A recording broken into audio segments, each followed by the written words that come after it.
Hello everybody, welcome to our webinar highlights from Katowice. Today, as the title suggests, we want to discuss the outcomes of the COP24 and understand what is the direction for the future, together with our two guest speakers, Leonardo Massai and Benito Müller. Let me briefly introduce our speakers before we start. Leonardo graduated at the University of Florence and got a PhD at Frankfurt University. He has a very long experience in international environmental law, climate change mitigation and adaptation, and forestry, human rights, and so on. He's co-founder of Climalia, a consultancy that provides support to LDCs and small island developing states on the topics actually that we will discuss today, like NDCs, transparency, Paris Agreement, operational issues, and so forth. And is also legal and policy advisor of the Coalition for Rainforest Nations. On top of that, he's assistant professor in EU law, international and EU environmental law, climate change law at the Catholic University of Lille in France. Benito Müller has a very multidisciplinary background. He got a diploma in mathematics from the ETH in Zurich and a PhD from the University of Oxford in philosophy. Is that correct? Yes.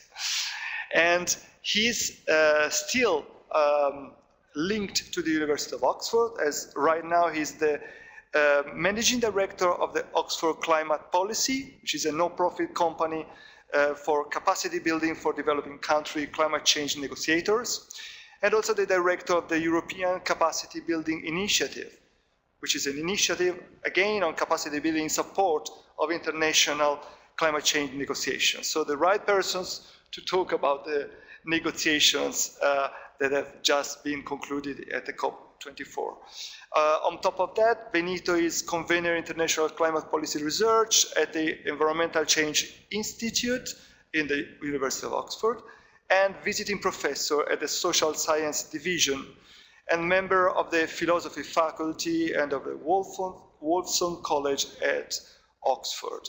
He was the director of energy and climate change at the Oxford Institute for Energy Studies for many years, about 18 years. So a long experience in different fields for both of them, not only academic fields, but also, let's say, in practical terms in the negotiations over the years. So I tell you how I think to structure the webinar. We will have two presentations, one from Leonardo and the other from Benito. I would suggest you 15 minutes each, so that then we can have time for questions from the audience here at the webinar, and I thank you all for being here, and also from those of you who are connected online. So we need to make a bit of a little switch of position so that our online audience can see you better, and I leave the floor to Leonardo first.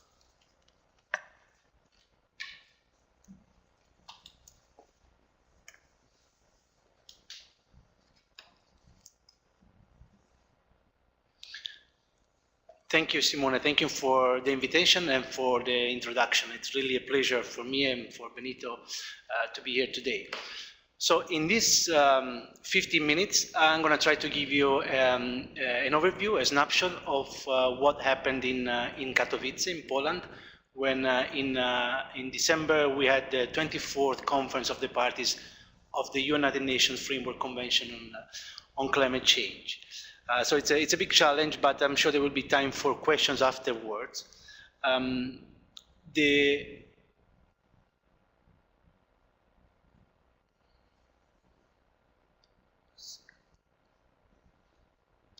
Okay, so the background, and then we'll focus on the Paris Agreement Work Programme, which was adopted by COP24 and by CMA 1 in Katowice, and then we'll leave the floor to Benito. So the COP24 started with a lot of hopes and with a lot of homework, which was left from 2015 from Paris, when parties agreed on the Paris Agreement, which is the new climate change treaty, which is shaping the new climate regime from 2020 onwards. So a lot of work, which was in the hands of parties and negotiators, a lot of text, a lot of options, and therefore a very intense program of work before we started Katowice on all the major elements of the Paris Agreement. As an international treaty, the Paris Agreement lays out the foundation of the new climate regime, but of course it doesn't go into much details of what are the operational rules of many mechanisms. So in this presentation I'm going to just mention the most important, a few of those. The conference started with a new report, the IPCC special report on climate change, which was released a few weeks before COP24, and already the issue of the new report created some tension at the beginning of the COP. There was a lot of discussion about how the parties should welcome, or whether they should welcome at all, the report. So the compromise was finally in a text which was agreed in the final decision, where the COP welcomes the timely completion of the report. And basically the report at the IPCC simply tells us that we have to hurry up. We have not a lot of time left if we want to meet the targets the objectives which are set in the Paris Agreement under Article 2, namely the 1.5 degrees limit to the augmentation of the global temperature by 2100. The report also tells us that we only have 12 years left to run over the 1.5 degrees carbon budget, provided that all the actions which are out there are implemented and implemented properly. So that's where we started. In this slide you have an indication of the Paris Agreement work program, so basically the menu of our discussion. The discussion were mainly focused on the NDCs, nationally determined contributions, many elements of the NDCs, so the features of NDCs, information to facilitate the clarity and transparency and understanding of NDCs, and accounting, so how we're going to measure and compare the NDCs with each other. NDCs is really the meat, the foundation of the new climate regime. Nationally determined contribution must be put forward by all parties, and they have to indicate what parties do they want to do in terms of mitigation, but also adaptation. Another element to be discussed and agreed was the details of the adaptation communication. Another important pillar, the transparency framework, so how we're going to measure what parties are doing, and that is the new transparency framework agreed by the Paris Agreement. The global stocktake, the committee to facilitate compliance. All these issues were dealt with by one body, which is called the APA, designated to define the rules of the Paris Agreement. Another important set of decisions were linked to another body of the convention, the SABSTA, which had to deal with Article 6, which is mainly referring to the so-called market mechanisms and cooperative approaches. So let's have a look briefly at a few of those elements. On NDCs, as I just mentioned, the foundation and the meat of the Paris Agreement, as indicated by Article 4, all parties have to communicate and prepare and maintain NDCs. The decision which was adopted in Katowice indicates some further clarity on what parties have to include in the NDCs, and that is included in the terminology clarity, transparency, and understanding, ICTU. So as of the next round of NDCs, the second NDCs that parties have to submit, parties will have also to provide more clarity on information to be included in NDCs. Another important issue which was discussed was how to account for NDCs and how we're going to measure the different targets and objectives which are included in those NDCs. And the agreement was that accounting mandatory will kick off as of the second round of NDCs. in the so-called BTRs, biannual transparency report. So parties will have to produce every 2 years a report indicating not only the level of emissions, but also the level of compliance with their NDC objectives and what kind of measures they're going to use to meet their objectives, if they're going to use the market, if they're going to use the forest or other sectors. So all those informations will have to be included in those BTRs, the new terminology used and introduced by the Katowice decision on reporting obligations for all parties. And important to remember that all these rules that we're going to discuss here this morning referring to all parties. As you remember, the big result which was agreed in Paris is that the new regime is applicable to all parties without a clear differentiation anymore between developed and developing countries as it is in the convention. An agreement was also achieved on the issue of the time frames. So there is an indication that from 2031 onwards, NDCs will have to use streamlined time frames, because the problem now is that NDCs contains a lot of different information which are provided there in different formats in terms of timing, in terms of coverage of gases, in terms of baselines. So there is not uniformity at the moment on how NDCs are composed. And the agreement in Katowice is trying to give certain level of uniformity there. It wasn't possible to agree on further elements of NDCs, so-called features of NDCs, and this discussion has been delayed to the future COPs for an agreement. What it was agreed is that by 2020, so in 2 years' time, parties will have either to produce a new NDCs, or if they have an NDCs with a time frame which is up to 2025, or just to submit an update of their NDCs if their time frame is 2030. Just to be very clear and precise, the decision of the COP, of the CMA, is an invitation to parties to present those NDCs. Transparency is also another important pillar of the Paris Agreement. The Paris Agreement established a new transparency framework for action and support. So not only for mitigation actions, but also for support, mainly support to be provided by developed countries to developing country parties. The new transparency framework rules will kick off as of 2024. 2024 is the deadline for parties to leave the old system, which is now based on the convention decisions and based on the division between developed and developing countries, a very clear division of obligations. The new regime and the new transparency framework, which will kick off as of 2024, will have reporting obligations which are the same for all parties. So a national communication and a biannual transparency report to be submitted if parties want a single report, to be subject to a review and a multilateral discussion, facilitative process.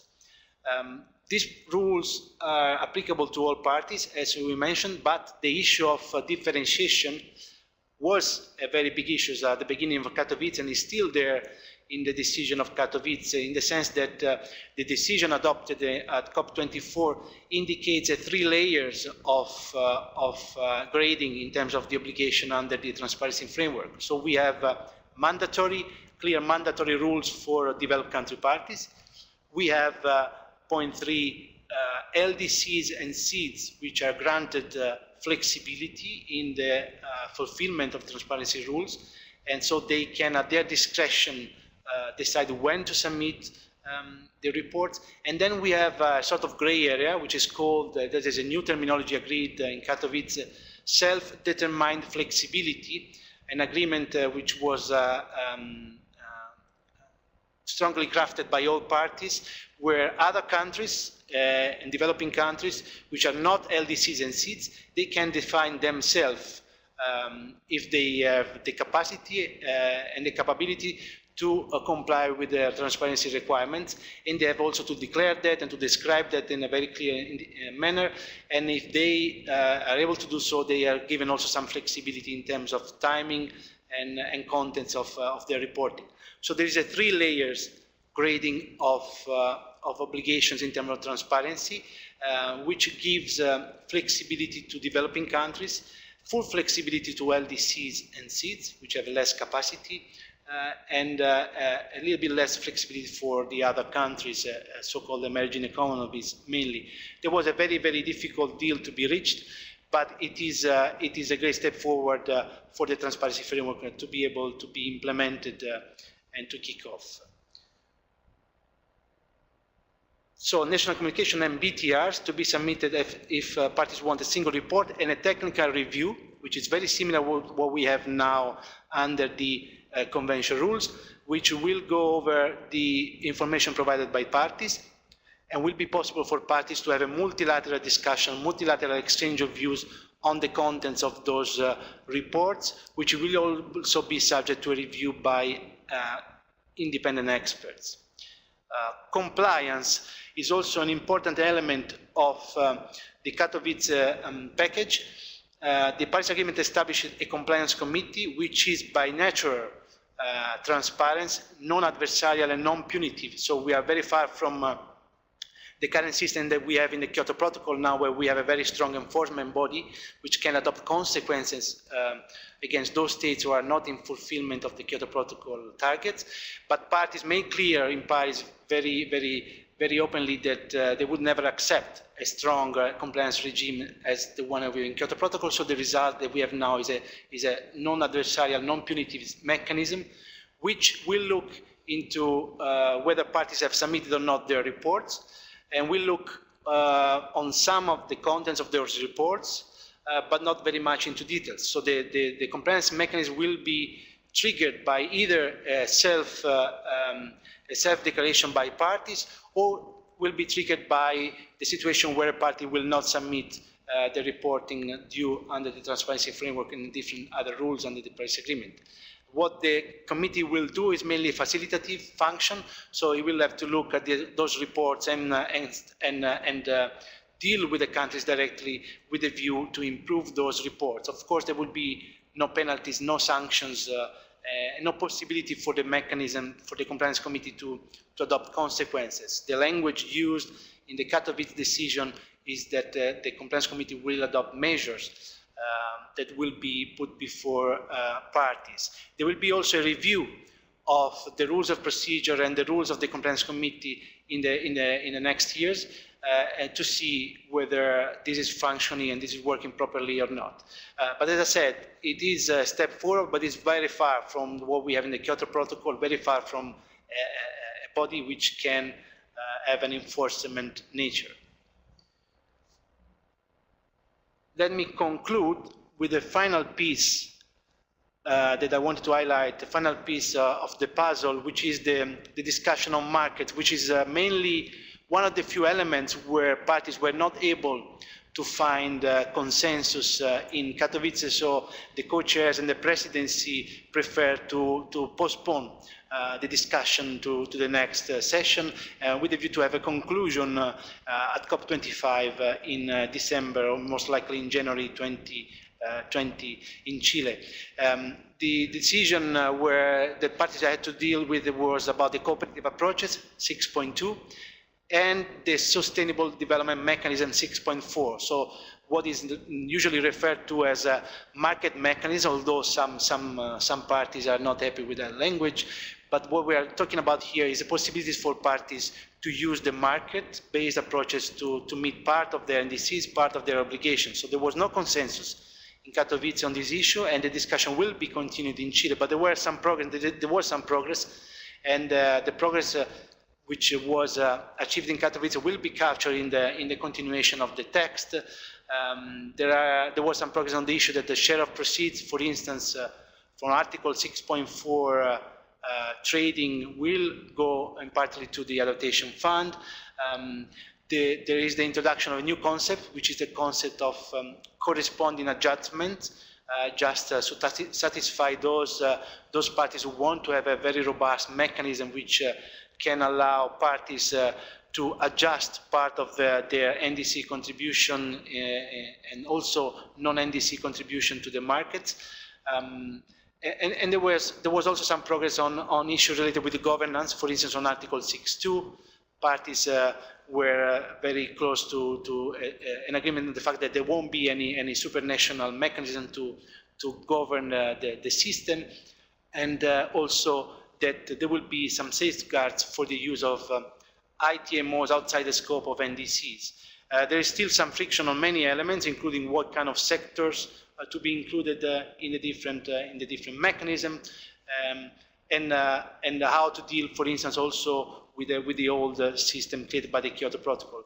But there is still a hope that this piece will be completed before the entry into force of the Paris Agreement in 2020. So parties are really encouraged to have a conclusion on this issue, which is really one of the biggest issues which is still left unresolved by the decision of Katowice. So I think with that I would conclude for now, and I'm gonna give the floor to Benito. Thank you.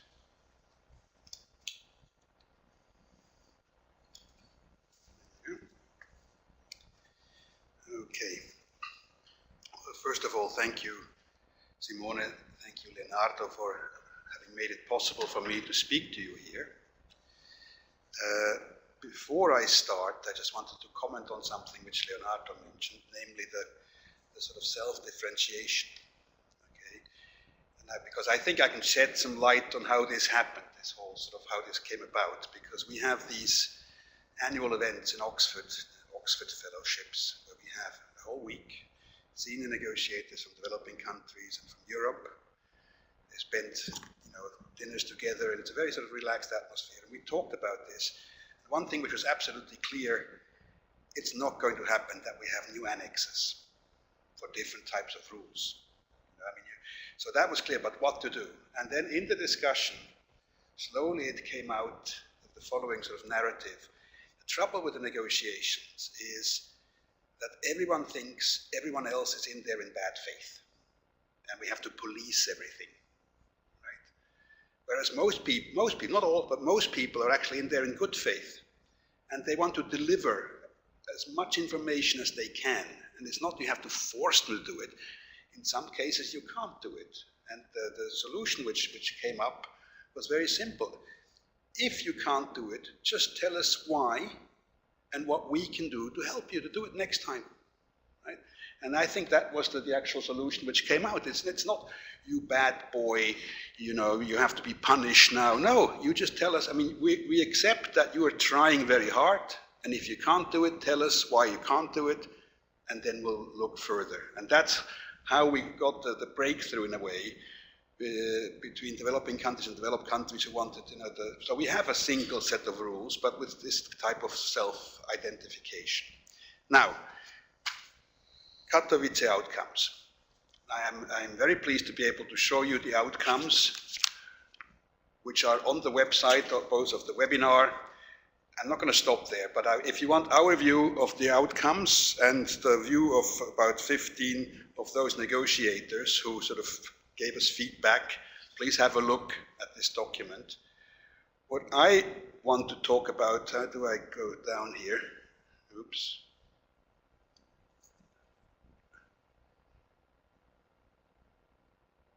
Yes, thank you. There we go. Yes. So, what I want to talk a little bit about is what didn't happen. Okay, what was the sort of what we haven't really got to grips with yet. And one thing, which is the most important thing we need now, is not particular little rules to be finished. It is to create an environment where parties can become more ambitious in their sort of contributions, not just in terms of mitigation, financial contributions. And these sort of things are now, in my mind, at the center of what we need to focus on. And I want to talk about two types. The first one of multilateral tools for enhancing ambition. The first one is the ambition mechanism. Now, let me see where I can do that. You know these two paragraphs. Basically, parties before Paris, which some people say it was a bit awkward, that they started to basically submit intended NDCs without we had any rules whatsoever. I mean, fortunately, we didn't have NDCs with timelines of 3.5 years or 2 years and 36 seconds, okay? So we had 5 and 10, but even that proved to be awkward, and in particular, those two rules in the Paris decision to implement the Paris Agreement, even they leave that they're not completely determining of what sort of steps parties have to take, even within those two categories. I'll give you an example here. Let's look at 10-year NDCs with midterm updating, as I call it, because paragraph 24 stipulates that they communicate or update, right? So let's see what happened. 2015, they communicated the 2030 INDC, which means a 15-year time horizon, planning horizon, whatever you want to call it. 2020, it will presumably become the NDC, hopefully a bit more ambition, hopefully a little bit updated, but if not, then the next thing which has to be done, which has a 10-year horizon, is a midterm updating, i.e. increasing the ambition, if possible. And what we have there is a 5-year from 2020 to 2025, where basically everyone knows where the others intend to go by 2030. So there's a period there where you can say, okay, this is just not going to be good enough, most likely. It's unlikely that we say, okay, fine. But there's a period where you actually know where the others intend to go, and you can start discussing with civil society and all that what is going to happen. And that basically is a 5-year horizon, because from 2025 to 2030 is 5 years, okay? The problem with this sort of rhythm, updating and communicating, is that by come 2030, you are at the cliff edge. No one knows where the others want to go, right? Fine, then in 2030 you have another 10-year, but you have these periods where you have 5 years of knowledge of what is going to happen, and other periods where you just run out of time. The cliff edges are never good, trust me. I'm in a country right now where we know all about cliff edges, okay? So, what happened in August or September before Paris, we had one of our fellowships and we came up with an idea. It was basically some South African and the Brazilian of the dynamic contribution cycle. And I just want to show you what that is as a compromise between, if you're fighting between 5 and 10, it does not take a genius or a degree in mathematics to think that 5 plus 5 might be a solution, okay? But there's we're not there yet. The point which we tried to do is to combine 5-year certainty with a 10-year indicative horizon, sort of a rolling thing. So, in 2020, we have the 2025 INDC. Hopefully, we will ratchet it up when we get to 2020, but we would be indicating a 2030 indicative vision where we want to go. Then, we have 5 years. I exchanged this picture with something slightly sort of more friendly. 5 years when everyone can judge whether the cumulative total ambition is sufficient or not of those things, of the visions which have been put forward. We have the stocktake in the middle, which should also inform this whole thing. So hopefully by, everyone says scale up your ambition, and by 2025 the governments will actually ratchet up what they indicated as a vision and fix it in 2025. And they indicate the next one, and so forth. So it's a rolling cycle of updating and fixing, and indicating the next 5. It really is not Einstein. So we have the LDCs are supporting it. I mean, we have quite a bit of, this is a potential landing ground. The EU doesn't know where they're going right now, but to me, this is something where we can make sure that it is not the process, because this is a purely procedural sort of problem. It's a procedural problem insofar as we have synchronized communications every 5 years, that's in the rule book. or in agreement actually. We have synchronized reviews, the global stocktake. We don't do them individually, but we have no synchronized scheduling of updating. And if we don't actually have a timetable where you can't force parties to update, but if they know that they are meant to look at it at least by a certain date, you can make sure that this is taken seriously and they will start talking and civil society.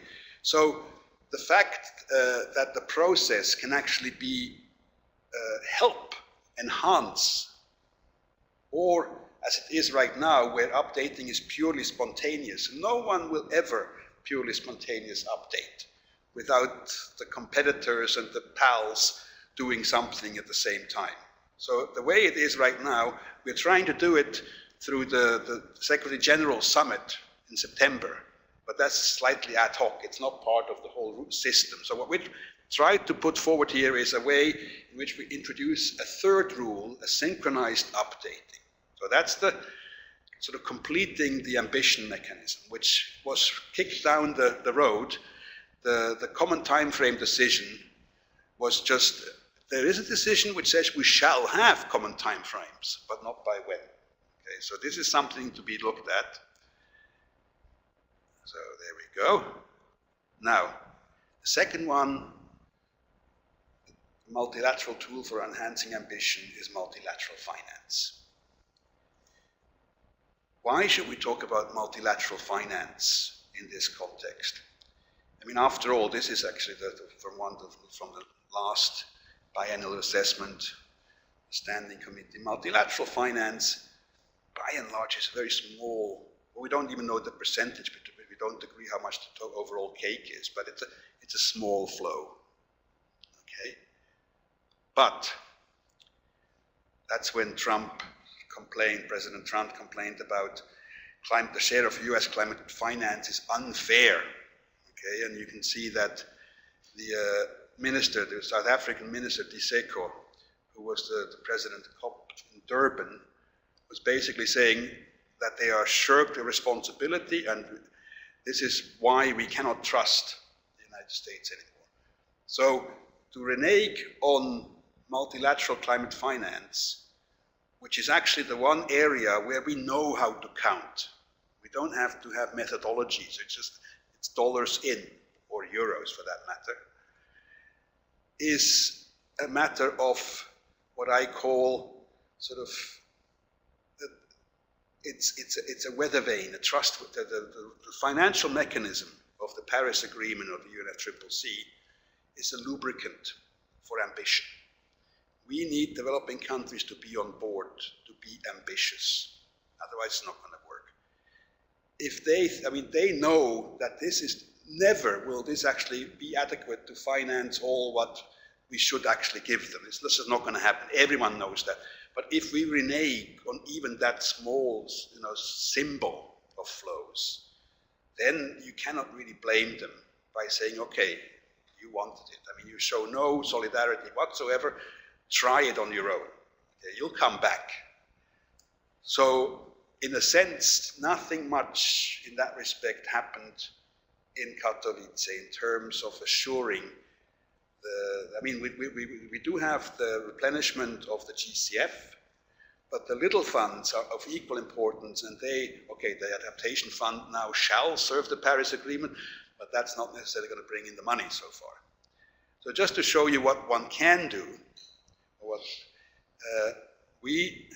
what I'm saying here, just to go to that slide, is that in terms of trust intensity, of the amount of trust either built or destroyed per euro contributed, the multilateral channels are disproportionately important for the negotiations and for the multilateral regime.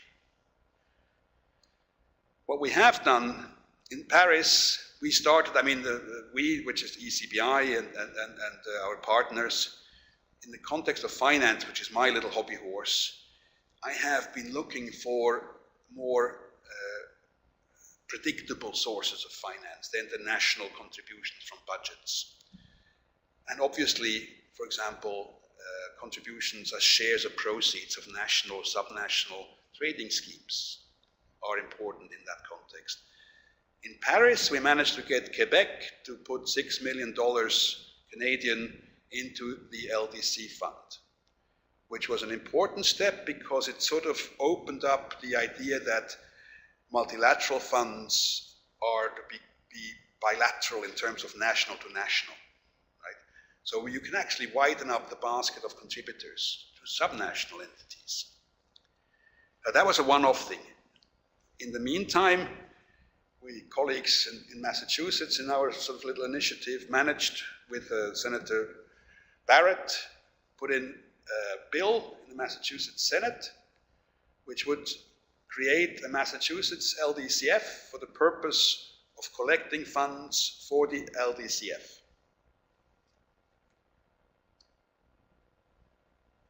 We have an initiative which is going on with the Quebec and California for their trading schemes, trying to set up, oops, that's not yet, sorry, can I go back?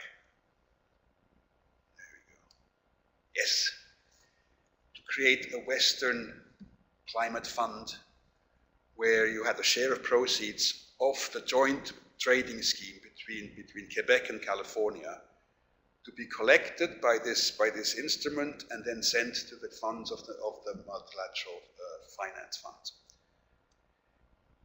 No, I'm going back now. Hold on. I'm getting this. There we go.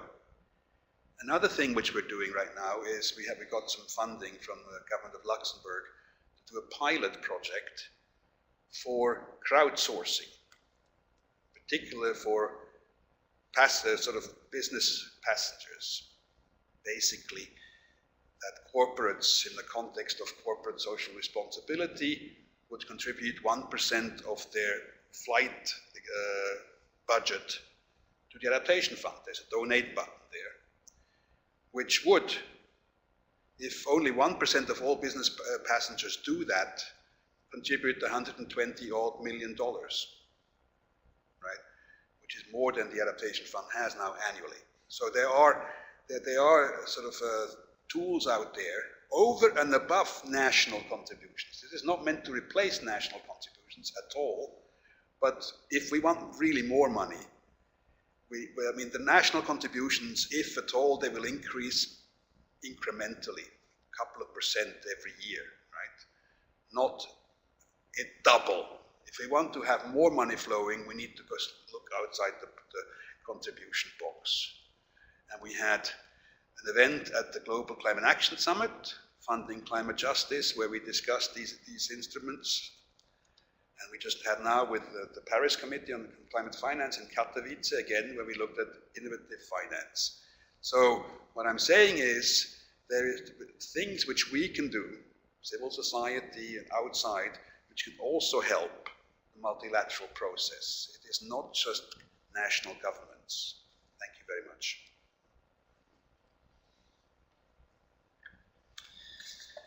Thank you, Benito. Actually, thank you to both of you. You gave us quite an interesting insight of what has happened, what's gonna happen, what are possible also bottom-up solutions that we can think of. I would have some questions myself, but I prefer to open the floor to your questions, and maybe then collect also some questions from the online audience. Yes, please. Thanks very much for your presentations. They were very interesting.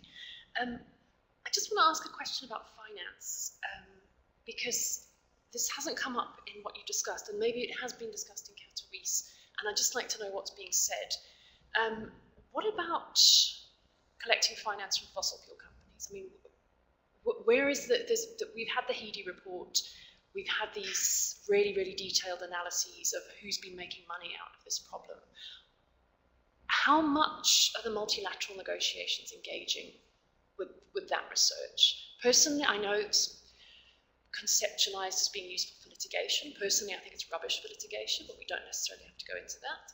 But I'd just really like to know what's been said about that in the Well, in our event, the middle Sunday, with the Paris Committee, we had a presentation on the loss and damage tax, which actually is trying to sort of basically get fossil fuel companies to be taxed for the purpose of paying for loss and damage. So this is happening. The trouble in my mind is we started many years ago with the idea of an international air passenger adaptation levy, which was taken up by the LDCs and tabled in Poznan as their proposal, and it was basically shot down because most treasuries in the world will tell you we do not do international levies. Right? It's a sort of, it's a fiscal sort of virginity thing. Taxes and levies are national prerogatives. The only reason why the CER levy or thing came through is because it was actually declared as an administrative charge. And if there is a surplus, it can be used for adaptation. So administrative charges is fine. Levies or taxation internationally is a complete no-go for them. That's why our YAPAL initiative didn't fly, so to speak. Okay, but I wasn't really talking about passenger levies. I was talking about the No, what I'm saying about international levies. Yeah. Whether it's for passenger or for fossil fuel companies, if it's an international levy, you will get the same pushback from the same people in treasuries. This is why we then went bottom up with this crowdfunding with passengers and stuff. The same effect, less money, but I mean, so I'm not sure how far we will get with a top-down levy international. That's just my personal opinion, but it was discussed at our event. Okay, thank you.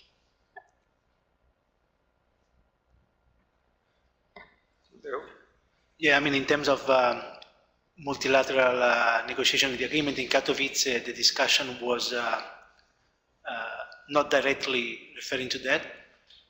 What was agreed in Katowice is that in line with the Paris Agreement parties, developed countries will have to report biannually on the support, providing qualitative and quantitative information on the support provided. And there is an annex with some details of what should be included in that report. And also parties agreed to start discussing the new collective goal for climate finance as of CMA3, so by 2020. So in 2 years' time, they will start the discussion for the new goals, which will go beyond what was agreed back in Copenhagen, in Denmark. Thank you. Thank you, Leo. Yes, please. I'm interested in what discussions might have taken place about eligibility of the US to participate in Article 6 type trading if they withdraw from Paris, and especially getting back to this question of subnational governments like California, which will be engaging in international emissions trading. Leonardo, Benito, who goes first? Not easy, that one. I mean, to some degree, I mean, the national government, if they're they don't have to participate. But the subnational governments, again, just because Washington doesn't play ball doesn't mean that everyone in the US is of bad faith, okay? I mean, let's be absolutely clear.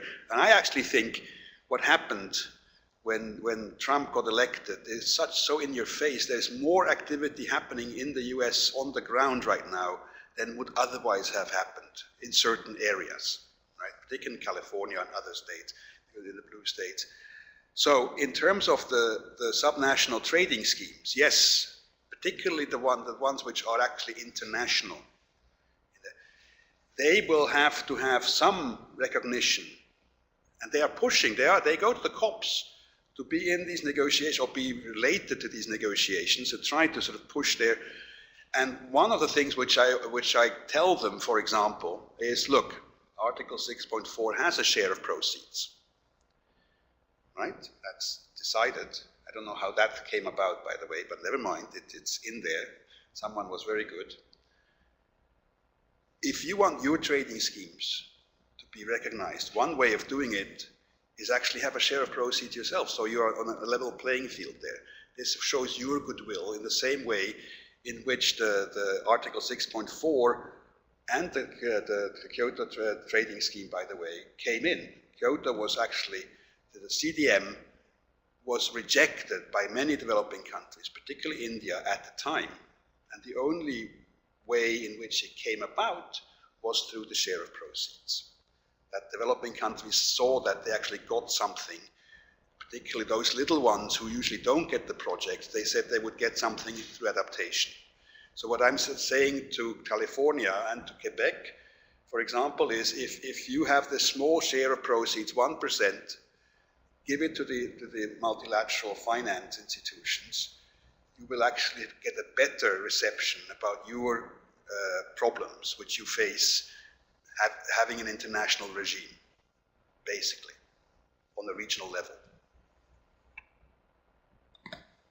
Yeah, very briefly, and again, my question is again referring mainly to the procedure and to the multilateral consideration. So first of all, the US are still a party to the Paris Agreement, and they will remain there for sure until the 6th or the 5th of November this year. Because the Paris Agreement says clearly that the withdrawal will be possible in 3 years after the entry into force, and the Paris Agreement entered into force in November 2016, if I'm correct with all the dates. That means that the US are, of course, negotiating the rules still, since they are still a party to the Paris Agreement, and similar to what happened with the Kyoto Protocol rules, which were adopted in Marrakesh in 2001, parties are still negotiating the rules, even if in the future they will not be part of the agreement. And as Benito said, in the negotiation we are discussing rules for governments, for parties.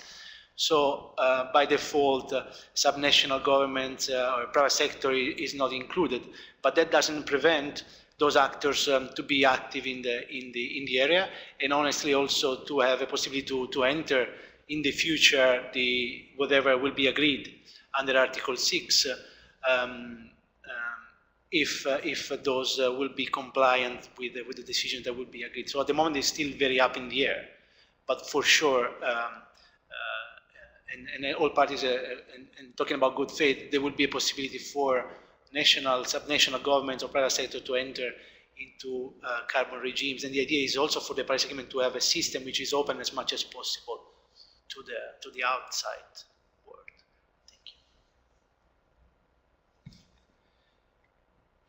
Thank you.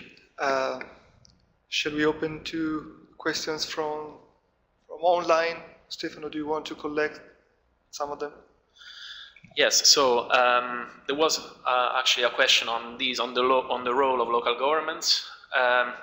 So Tala Kreis, she was asking whether it was emphasized, and I understand that it was, but because as you know, the national roles for the past 10 years did not get us to any tangible positive results, in particular in developing countries. And so she's, she seems to be unsatisfied with the contribution of subnational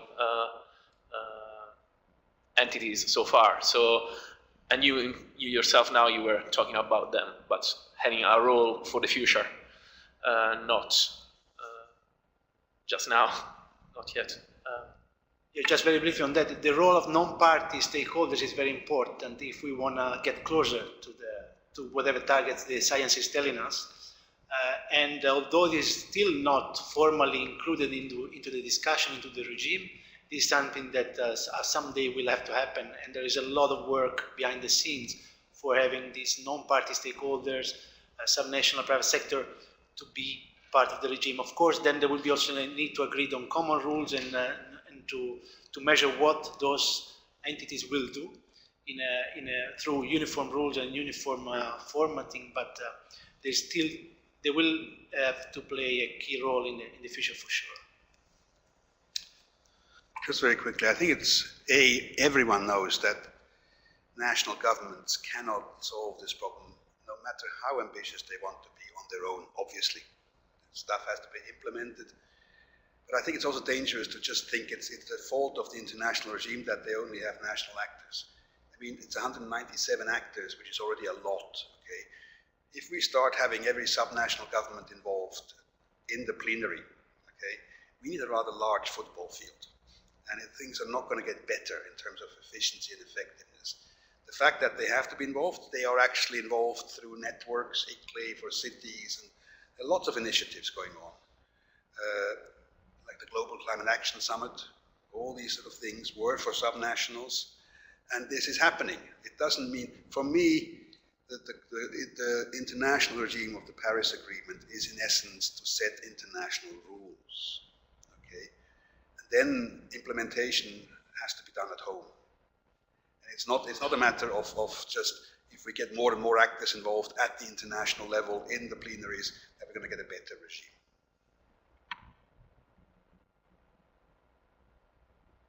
There is then a question from Eduardo Reyes. What was the main issue that stopped having consensus under Article 6? And what is your recommendation for the so-called corresponding adjustment under RED+? Is this a new requirement for Warsaw RED+ framework, or is this part of the new BTR? It's very confusing for developing parties. Well, on Article 6, there was a lot of progress, but also a lot of disagreement, as I mentioned. Mainly, there were some emerging economies which were reluctant in getting a compromise on robust accounting rules. So the key message there is from many developed countries for NDCs, from seeds, is that the new rules for the markets will have to be transparent and robust as much as possible, just to avoid any mistake we did with the Kyoto regime. So there was, and there is still some friction on the robustness of those rules between the different views of parties. For the sectors, the rules, the Paris Agreement at the moment in Article 6.2, it leaves the door quite open for the introduction of all sectors in the new market regime, provided that those sectors are contributing to the NDC. So the discussion was also on the role of sectors outside of the NDCs, like for instance forest. And the idea there is this new concept of corresponding adjustment was brought up into the table just to ensure that there is no double counting, there is a certain level of environmental integrity which is kept by the new rules. Whether or not the different sectors will be included is it was still under discussion, but as I just mentioned, the Paris Agreement at the moment leaves the door quite open for all sectors which are contributing to the NDCs, and therefore the issue of transparent corresponding adjustment was introduced mainly for making up of those sectors which are not covered by the NDCs. Probably, Benito, you have also some more insights on that. I'm not sure about insight, but I think it's not quite fair just to say there's a couple of emerging countries who have been a problem about not wanting robust accounting rules. I'll give you the example about let's call them CERs for the moment, okay? Being generated outside the NDC. Now, if we go back to the JI, or what are they called? Emission reduction units, right? ERUs.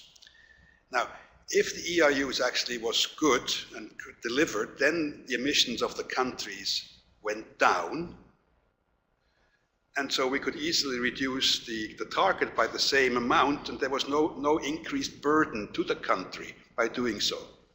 Right? The trouble is, if you actually reduce something outside, if you create a CER, and then you have to reduce your target inside, you're getting more burden, because nothing happened to your emissions. So, if we do that, if we have corresponding adjustments inside the NDC for credits generated outside, no country is going to do that. They would be silly to do that, okay? Now, okay, so we might say, what's the problem? Well, the problem is, and Brazil has been pushing that very rightly in my mind, the CDM had positive effects over and above just reducing emissions. Technology transfer, making sectors aware of the whole thing, which are not actually under any target. So it is not sensible in my mind to just prohibit any activities outside an NDC to be counted somehow. Now, I'm not going to, there are ways of dealing with that. I did a paper about Article 6. You can get this from the ECBI website. There are other ways of dealing with it, but by just saying that people who don't want to have a corresponding adjustment under the NDC, they're vilifying them is not good. So it is, one can deal with it, but there are problems. And the other one was about taking over CERs from the CDM into the new regime. Well, in that context, well, the projects which were created as additional, which are delivering these CERs, were additional because they would not have happened if the stream of income wasn't generated over time. Now, by telling people, no, we're not going to do that, it's almost like when you have sort of feed-in tariffs, which you tell people they're going to last for 20 years, and then after 3 years you say goodbye. Okay? There may be reasons, but you have to be reasonable. So in my mind, what may happen is some discounting, okay, over time. That's a phase out, but you cannot just say, no, this is no longer, your calculations were just wrong, sorry.